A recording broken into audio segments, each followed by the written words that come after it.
An online post by Hanover Select Board member Vanessa O'Connor about the assassination of political activist Charlie Kirk drew an overflow crowd to this week's board meeting. Over a dozen residents expressed outrage over a comment in the post that stated there is no hate like Christian love. Other residents voiced support for O'Connor, saying that she was exercising her right of free speech.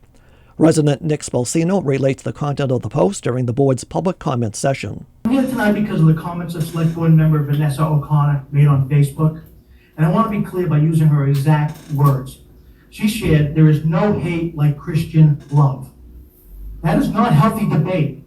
That is mocking an entire faith. Many in this town are people of faith, and whether you share those beliefs or not, they deserve respect. Coming from someone elected to represent all of Hanover, those words are insulting, divisive, and unacceptable. She also wrote, "You are grieving a Nazi." Think about that for a second. In reality, this community was grieving the loss of a husband, a father of 2 young babies, who may be never going to see their father again, publicly assassinated. To twist that tragedy into political insult is toxic, disgraceful, and beneath the dignity of anyone serving in leadership. Resident Dan Mantell expresses concern over the personal attacks on O'Connor and her family. What I find most offensive about what has happened is the attack, the personal attack on Vanessa. The way people have gone after and called her employer and have attacked her, what her family is, that is wrong.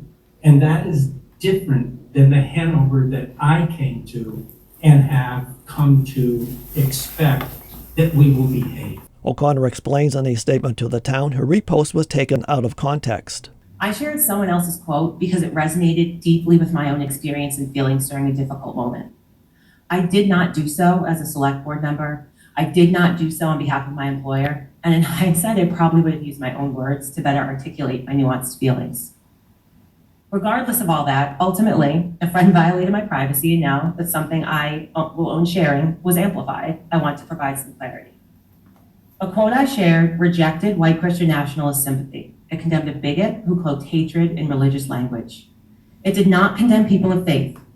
It expressed sorrow for the suffering caused by white supremacy and ignorance, grief for the harm inflicted on marginalized communities, and unequivocally condemned violence. Those are the beliefs I hold, and I stand by them. That said, I condemn all acts of political violence, regardless of my feelings about the speaker's ideology. Additionally, after several thoughtful discussions with residents in the last week, I also want to acknowledge the meaningful feedback that I've received. I now understand that some people read the post I shared and believed it to be a broad indictment of religion. That was not my intent, and I apologize to anyone who understood it that way. I take issue with the use of religion as a cloak for hatred, when faith is weaponized to demean, exclude, or dehumanize others. That is what I was trying to call out. Since the quote I shared was broadly circulated in an attempt to dox me into resigning from the select board, to get me fired from my job, and to humiliate my husband and my family, I've been the target of a sustained and vicious harassment. A resident disrupted O'Connor as she addressed the gathering, forcing board chair Rhonda Nyman to recess the meeting. Okay, sir, it's my turn to speak now. Excuse me, sir, I don't know who said that over there, but, yeah, okay. Yep.